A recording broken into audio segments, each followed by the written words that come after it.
Olá, professor Darrier, mais uma vez aqui com você no Gramática ao canal e mais uma conversa sobre língua portuguesa. E o assunto da aula de hoje vai ser a palavra ser. O ser como substantivo. Para que o ser seja considerado um substantivo, é preciso que haja um determinante se referindo a ele. O determinante pode ser um artigo. Como assim determinante? Se eu digo os, a palavra a qual o os vai se referir, ela é masculina ou feminina? Ela é singular ou ela é plural? Ela é plural e masculina. Concorda que foi o artigo os que determinou o gênero masculino e o número plural? Por isso, o artigo é um determinante. Mas há outros tantos determinantes por aí. Numerais adjetivos, pronomes adjetivos, adjetivos propriamente ditos. Então, tocando para frente. Vamos lá. Classifique os ses da frase. Pergunto a você. Esses os, a palavra os que aqui se encontra, por acaso ela é um artigo? Sim, ela é um artigo. Então eu vou escrever aqui, ó, artigo. A quem o artigo os se refere naquela frase? O os se refere à palavra ses. Ou seja, esse ses aqui passou imediatamente a ser um substantivo. Ok? Vou dar um exemplo agora de um outro determinante. Se eu digo, aquele se atrapalhou a minha vida naquela questão. Aquele se. Quando a palavra aquele, que é um pronome demonstrativo, apareceu no contexto, a palavra aquele se referiu à palavra se, indicando para a gente que a palavra seria masculina e singular? Sim, então a palavra aquele é um determinante. Se é um determinante, a qualquer palavra que ela se refira, a qualquer palavra que um determinante se refira, ela passa a ser substantivo. Entenderam? Valeu. Tá. Amigos, a gente começa a conversar agora sobre a palavra ser atuando como pronome oblíquo átono. E há muitas possibilidades e nós trataremos de uma a uma. Primeiro caso. O pronome oblíquo, ser, ele pode atuar como pronome reflexivo ou como pronome recíproco. Resumindo, o cara realiza a ação e sofre os efeitos da ação que ele mesmo praticou. Vamos ver? A menina se cortou com a faca. Pergunta a você, qual é o sujeito da oração? Só para você se lembrar, para encontrar sujeitos, tem de perguntar quem é que ou o que é que antes do verbo, e a resposta que você obtiver será o sujeito da oração. Então eu pergunto, quem é que se cortou com a faca? Resposta, a menina. Sujeito. Agora vamos abordar o verbo cortar. Você concorda comigo que quem corta, corta alguma coisa? Ou alguém, enfim, mas quem corta, corta alguma coisa? Sim. Concorda que o verbo pede um complemento? Sim. Se o verbo pede um complemento, ele vai ser chamado de verbo transitivo. O verbo transitivo que pede um complemento, mas não exige preposição para receber esse complemento, é chamado de verbo transitivo direto. Por exemplo, ó, cortei pão. Cortei pão. As duas palavras, o verbo cortar e o substantivo pão, puderam se ligar diretamente sem que o verbo tenha exigido preposição? Sim. Então o verbo é verbo transitivo direto e o complemento é um objeto direto. Vejamos. A menina cortou. Verbo cortar, pediu complemento, verbo transitivo, pediu complemento sem preposição, verbo transitivo direto. Pergunto, esse sezinho aqui, por acaso, indicou quem é que foi cortado pela menina? Sim. Então, esse sezinho aqui a gente vai chamar de objeto direto. Agora eu te pergunto, você concorda que esse objeto direto, o ser, fez menção à própria menina? Ou seja, ela realizou a ação de cortar e sofreu a ação de ser cortada? Sim. Razão pela qual esse sezinho aqui é um exemplo de um pronome reflexivo. Então, só para matar a oração toda. Percebeu a expressão com a faca? Por acaso, ela indica o instrumento realizado pelo sujeito na realização da ação verbal? Sim? Sim. Então, com a faca é um adjunto adverbial de instrumento. Mas se você não entendeu muito bem, não tem problema. Haverá uma aula aqui no meu canal em que eu vou explicar para você adjuntos adverbiais, dos mais simples e convencionais, até mesmo aqueles mais raros e atípicos, como por exemplo, um adjunto adverbial de instrumento. Bom, então só para frisar, será um pronome reflexivo aquele que indique que o sujeito não só o cara que realiza a ação, mas também sofreu os efeitos da ação por ele mesmo praticada. Espero que não haja dúvida quanto ao se como pronome reflexivo, nem tampouco dúvida quanto ao se como objeto direto por ter completado o sentido de um verbo transitivo direto. Sim, então esse sezinho, ele é um objeto direto. Esse sezinho, por acaso, indicou que João beijou Maria e que Maria beijou João, indicando reciprocidade, troca de condutas? Sim, então a gente tem aqui esse sezinho sendo um pronome reflexivo recíproco ou simplesmente pronome recíproco. E só para fechar, discretamente, é um modo como aconteceu a ação verbal, adjunto adverbial de modo. E o se atua como objeto direto. Próximo caso. Bom, vamos ao próximo caso do pronome se, agora com uma função totalmente diferente daquilo que a gente está acostumado. Inclusive, diferente daquilo que se preceitua quando se estuda pronomes oblíquos átonos. Porque se diz o seguinte, que pronomes oblíquos, em geral, eles vão atuar como complemento. Mas há casos raríssimos, que depois eu faço questão de tratar de forma específica, em que pronomes oblíquos átonos, em situações especiais, acompanhados ou de verbos causativos ou de verbos sensitivos, mais verbo no infinitivo, é o que a gente vai ver aqui, o pronome oblíquo átono passa a ter valor de sujeito. Vamos ver. Maria deixou-se ficar à janela durante a manhã. Aqui a gente tem o verbo deixar, com o sentido de permitir. Verbo deixar com o sentido de permitir é um verbo causativo. Esse sezinho, ele é um pronome oblíquo átono e está numa oração em que ocorre um verbo no infinitivo. É uma estrutura uma das poucas estruturas que permitem que um pronome oblíquo átono, como o caso do se, Maria deixou a si mesma ficar à janela durante a manhã. Quem é que vai ficar durante a manhã? A janela. A Maria, representada pelo se. Se fosse Maria no lugar do se, Maria seria sujeito. Como o se veio representando a Maria e Maria seria sujeito, agora o se é o sujeito do verbo ficar. É uma situação atípica, mas que deve ser tratada também, porque ela pode aparecer na sua prova. Próximo caso. Existem verbos que só conseguem ser conjugados com o auxílio de um pronome. Esses verbos normalmente fazem referência a comportamento humano, inclusive comportamento físico. Nessas situações, o verbo é chamado de verbo pronominal. Exemplo é o verbo esforçar-se. Por favor, conjuga aí, na sua casa, mentalmente, que seja o verbo esforçar, no presente do indicativo. Fica eu esforço ou eu me esforço? É eu me esforço. Perceba que você não consegue conjugar o verbo esforçar como esforçar, mas sim como esforçar-se. Você diz, eu me esforço, tu te esforças, ele se esforça, nós nos esforçamos, vós vos esforçais, eles se esforçam. Esses verbos que vêm obrigatoriamente acompanhados por um pronome são chamados de verbos pronominais. E o tal do pronome que acompanha o verbo é chamado de parte integrante do verbo. Também chamado por alguns de pronomes fossilizados. Ok? Então, vamos para o exemplo. Pafúncia, infelizmente, suicidou-se. Daí eu digo, o verbo é suicidar ou é suicidar-se? O verbo é suicidar-se. O verbo todo é suicidar-se.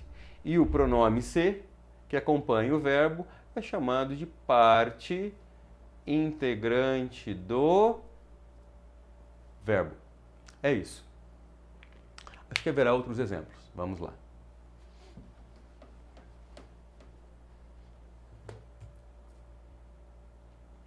Veja bem. O exemplo agora é: você deve queixar-se das condições de trabalho. Tenta conjugar o verbo queixar. Eu queixei da prova ou eu me queixei da prova? Tu queixaste da prova ou tu te queixaste da prova? Então é eu me queixo, tu te queixas, ele se queixa, nós nos queixamos, vós vos queixais, eles se queixam. Ou seja, o verbo não é queixar, o verbo é queixar-se. E o pronomezinho que ocorre acompanhando o verbo, concordando sempre com o sujeito, é chamado de parte integrante do verbo. Vejamos. Uma coisa interessante é que o verbo queixar-se, ele é um dos raríssimos casos, já vi dizendo que ele é o único, que ele é o verbo que pede dois objetos indiretos, normalmente. Normalmente, quem se queixa de algo a ou para alguém. Então, atenção ao verbo queixar-se, porque além de ser pronominal, além de vir acompanhado de uma parte integrante do verbo, que é o pronomezinho, ele também é o único verbo que admite dois objetos indiretos. Vamos lá. Você, sujeito, deve queixar-se, é uma locução verbal. O último verbo é sempre o mais importante, o verbo queixar nesse caso. Ou melhor, o verbo queixar-se, porque o Czinho, ele é parte integrante do verbo. E das condições de trabalho aqui, a locução verbal é transitiva indireta e das condições de trabalho é um objeto indireto. E o C é parte integrante do verbo. Próximo caso.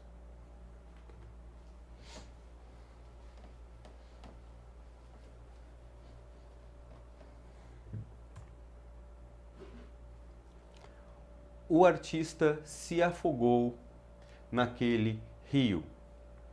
Veja bem, o artista se afogou. A gente está falando do verbo afogar-se. Em outras situações, quem afoga pode afogar alguém, mas neste caso o verbo é afogar-se. Então é eu me afogo, tu te afogas, ele se afoga.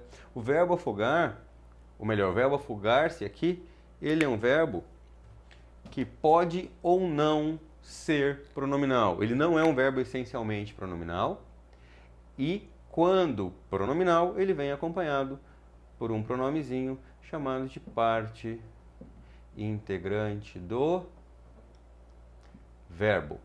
Ok? Verbo intransitivo nesse caso. Me dá um exemplo então de um verbo afogar que não seja pronominal. Sim, o bandido afogou sua vítima naquele rio. Neste caso, quem afoga, afoga alguém. No caso, quando é uma ação que faz referência ao próprio sujeito, o verbo passa a ser pronominal. Tudo bem? Eu me afoguei, tu te afogaste, ele se afogou, verbo pronominal. Naquele rio, só para constar, adjunto, adverbial de lugar. Próximo caso. Ainda estamos falando sobre ser parte integrante do verbo, tá? A árvore se partiu em muitos pedaços. Não vou dizer que a árvore partiu a si mesma. O verbo aqui é um verbo pronominal. O verbo é partir-se, ok? Verbo intransitivo. O Czinho aqui, parte integrante do verbo. Em muitos pedaços, adjunto, adverbial de modo. É o modo como ocorreu a ação verbal. O ser, como índice de determinação do sujeito, ocorrerá junto de verbos intransitivos, de verbos transitivos indiretos e de verbos de ligação. Então, esse é um macete forte. Um outro macete. Para você verificar se o ser é partícula passivadora, que eu não expliquei ainda, mas vou explicar, ou índice de indeterminação do sujeito, você vai tentar converter para voz a frase que apresenta o ser para voz passiva analítica. Se der certo, se ficar bom no ouvido, alugou-se a casa. A casa foi alugada. Ficou bom no ouvido? Ficou. Então o C é partícula passivadora. Mas se ficar ruim no seu ouvido, o C é índice de indeterminação do sujeito. Quer ver? Ó? Foi-se feliz no Brasil. Vamos passar para a voz passiva analítica? No Brasil era sido feliz. Ficou bom ou ficou ruim? Ficou ruim pra caramba. Se ficou ruim e ruim pra caramba, esse Czinho aqui, ele vai ser chamado de índice de indeterminação do sujeito. A outra dica, o foi é um verbo de ligação e o feliz é um predicativo do sujeito. E o C só será partícula passivadora se estiver acompanhando um verbo que tem objeto direto. O C, junto de qualquer verbo que não tem objeto direto, é com muita frequência, não é sempre, mas com muita frequência, índice de indeterminação do sujeito. Acredita-se em Deus. Vamos fazer o mesmo procedimento? Primeiro vamos identificar o verbo. Quem acredita? Acredita, isso mesmo, em algo ou em alguém. O verbo acreditar pede complemento? Pede. Exige que o seu complemento seja iniciado por preposição? Sim, então ele é um verbo transitivo indireto. Vamos ver? Verbo transitivo indireto. Em Deus. Em quem se acredita? Então é objeto indireto. Vamos confirmar isso tentando fazer a conversão para a voz passiva analítica? Acredita-se em Deus. Em Deus é acreditado. Ficou bom ou ficou ruim? Ficou ruim. Se ficou ruim a conversão, é porque o C é índice de indeterminação do sujeito. E conforme eu disse, acompanhando o verbo transitivo indireto. Mora-se bem em cidades mora-se bem nas cidades interioranas. Mora-se bem mora-se bem nas cidades interioranas. Veja bem, se eu tirar o C e falar mora bem nas cidades interioranas, quem mora? Ele ou ela, eu encontro o sujeito. Quando eu coloco o C no contexto, eu deixo de identificar quem é o sujeito. Agora eu sei que alguém, que eu não sei quem é, mora bem na cidade do interior.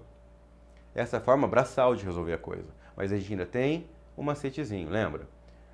Vou tentar passar essa frase para voz passiva analítica. Mora-se bem nas cidades interioranas. Bem é morado nas cidades interioranas. Ficou bom? Não.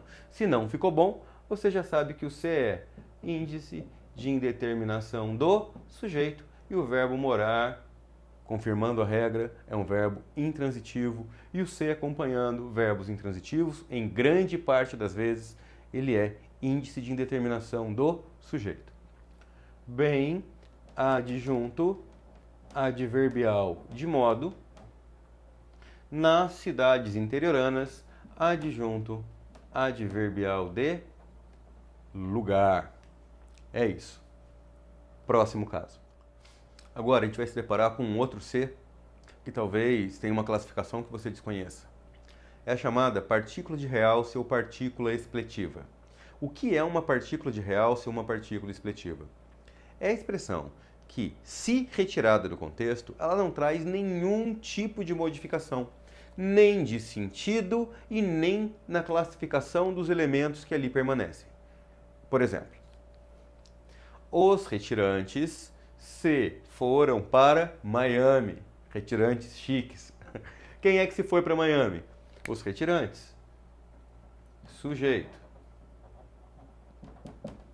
O verbo foram aqui indica movimentação, o verbo intransitivo.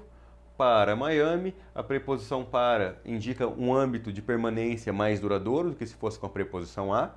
Para Miami, adjunto, adverbial de lugar. Agora eu te pergunto, tá vendo esse C aqui? Ele tem algum sentido especial no contexto? Posso retirar esse C? Se eu tirasse o C, ele faria falta? Não, os retirantes foram para Miami.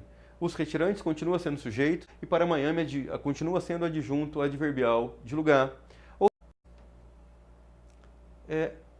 Ele tem algum sentido especial no contexto? Posso retirar esse C? Se eu tirasse o C, ele faria falta? Não. Os retirantes continuam sendo sujeito sem o C, o verbo continua sendo intransitivo e para amanhã continua sendo adjunto adverbial de lugar. Ou seja, com o C ou sem o C, o sentido se manteve o mesmo? Sim. A retirada do C implicou alteração na classificação do que sobrou? Não. Ou seja, o C é uma expressão com a qual ou sem a qual tudo continua tal e qual. E essa é a partícula de realce ou partícula expletiva, que eu posso tirar e que ela não faz nem falta. Sobre partícula de realce e partícula expletiva, convém que você dê uma olhadinha por aí, e talvez até no meu canal, vou gravar uma aulinha e colocar, falando sobre a partícula expletiva mais importante, que a expressão é que. Ok? Próximo caso. Ainda tratando da partícula de realce ou partícula expletiva. Observe o exemplo. O mendigo se tremia de frio. Quem é que se tremia de frio? O mendigo, sujeito. Tremia, verbo intransitivo, ele não pede nenhum tipo de complemento. De frio é a causa de o verbo acontecer, então é um adjunto adverbial de causa. Pergunto, esse Czinho aqui, ele poderia ser retirado sem que a sua retirada?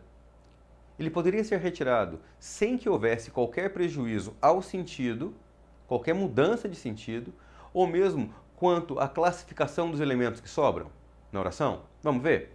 Tiramos o C. O mendigo continua sendo sujeito? Continua. O verbo tremer continua sendo intransitivo? Continua. O de frio continua sendo a causa de o verbo ter acontecido, portanto, adjunto adverbial de causa? Sim. Houve alteração de sentido? Não. Então, o C, partícula de realce. Essa partícula de realce ou partícula expletiva, ela ocorre muitas vezes por fins estilísticos, para dar mais ênfase, para deixar o texto mais bacana. Mas, sintaticamente, ele não tem valor algum. Ele é o chamado café com leite. Lembra quando a gente brincava na rua? De esconde-esconde, pega-pega. E sempre tinha o irmãozinho de alguém que vinha junto e queria brincar também, ele era o café com leite. Partícula de realce ou partícula expletiva é um café com leite gramatical. Quanto ao C, isso não tem muita relevância, mas quanto ao é que, convém você dar uma estudadinha. Sujeito indeterminado é aquele que a gente sabe que existe, mas não sabe identificar nem quem é, nem quantos são. E o C, índice de indeterminação do sujeito, será assim chamado porque é a presença dele no contexto que faz que a gente deixe de saber quem é o sujeito. Quando ele aparece, o sujeito que até então estava sendo encontrado por nós, ele se perde, a gente não sabe mais identificar. Por isso o C é chamado de índice de indeterminação do sujeito nesses casos. O C como conjunção subordinativa. Primeira conjunção subordinativa que a gente vai abordar com o C é a conjunção integrante. Tem um macetezinho que é muito importante e torna tudo muito mais simples. O macete consiste na substituição da oração iniciada pelo C ou pelo que pela palavra isso. Substituo toda a oração pela palavra isso. Vamos ver? Olha, não sei, encontrei o verbo saber, oração número 1. Se a cantina está aberta, encontrei o verbo estar. Segunda oração, lembrando a você que cada verbo ou locução verbal indica a existência de uma oração. Então, oração número 1, não sei. Oração número 2, se a cantina está aberta. Pergunto, dá para trocar a segunda oração pela palavra isso? É óbvio que o sentido não vai ficar o mesmo, mas o encaixe deu bacaninha, ficou legal? Vamos ver? Não sei, isso. Deu certo? Deu. Se deu certo, se liga nisso, ó. O O indica que a oração substituída é uma oração, que pra gente não tem nenhuma novidade, mas vamos continuar. O S de trás para frente ali indica que a oração em questão é uma oração subordinada. O outro S indica que além de subordinada, a oração é substantiva.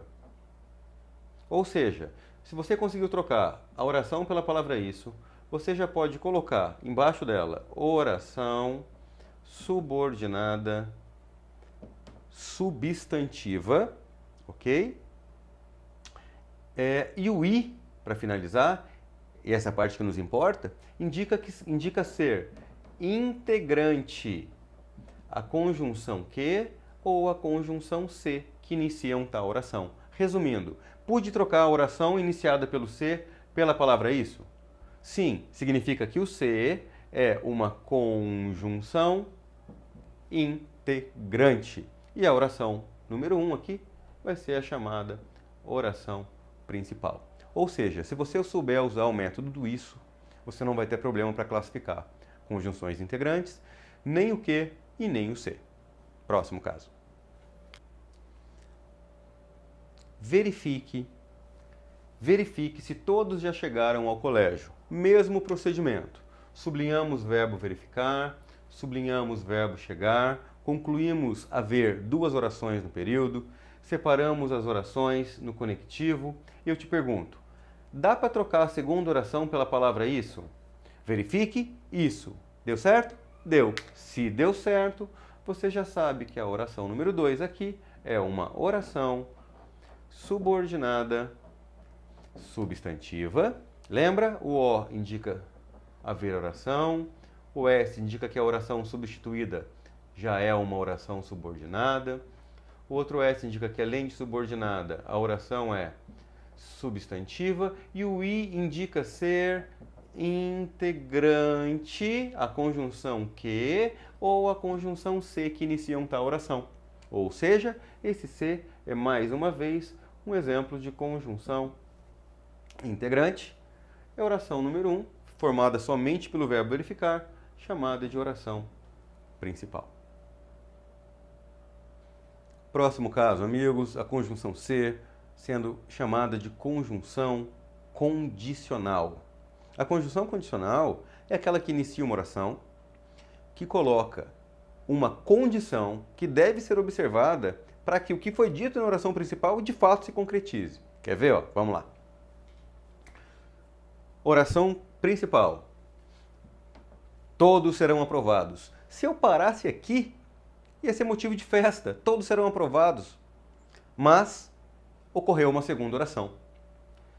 Se esforçarem. Concordam que a oração introduzida por esse se acabou de colocar uma condição que deve ser observada para que aquilo que foi dito na oração principal realmente se efetive? Sim. Então esse sezinho aqui, ele é equivalente a caso se esforçarem ou caso se esforcem, contanto que se esforcem.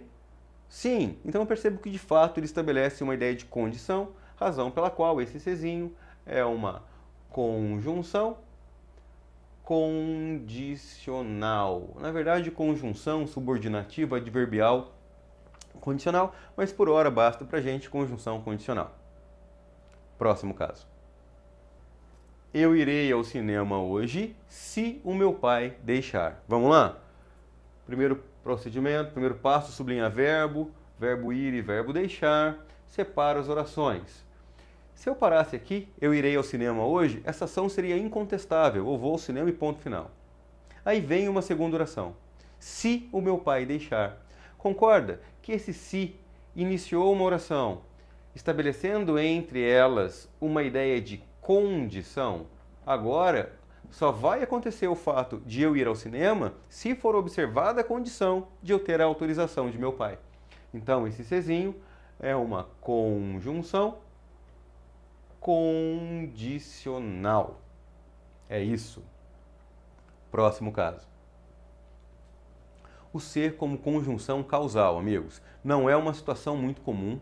Inclusive, eu tinha observado isso numa música do Chico Buarque chamada Eu Te Amo. Ele fala, se já perdemos a noção da hora, se juntos já jogamos tudo fora. Esse se já perdemos a noção da hora, se juntos já jogamos tudo fora, eu posso substituir por já que perdemos a noção da hora, já que juntos jogamos tudo fora. Ou seja, a conjunção se será conjunção causal quando ela for equivalente à expressão já que. Vamos ver? Se todos são felizes, por que brigam tanto? Esse Czinho aqui, ó. Atenção a esse C, hein? Esse Czinho aqui. É equivalente a já que. Já que todos são felizes, por que brigam tanto? Sim, são expressões equivalentes. Em sendo assim, esse Czinho é uma conjunção causal, porque ele é equivalente à expressão já que é uma locução conjuntiva causal. Ok? Próximo caso. Se a internet oferece tantas informações, vamos estudar. Esse C é equivalente novamente a já que. Já que a internet oferece tantas informações, vamos estudar. Sim, se o C é equivalente a já que, novamente, nós temos aqui conjunção causal. E isso você não vai encontrar em muitos lugares. Queridos amigos, eu espero ter sido útil. Espero que se você tivesse alguma dúvida sobre a palavra ser, que ela tenha sido sanada com essa aula. E se porventura ficou algum resquício de dúvida, deixa nos comentários a sua mensagem que eu faço questão de responder. Um grande abraço e até a próxima.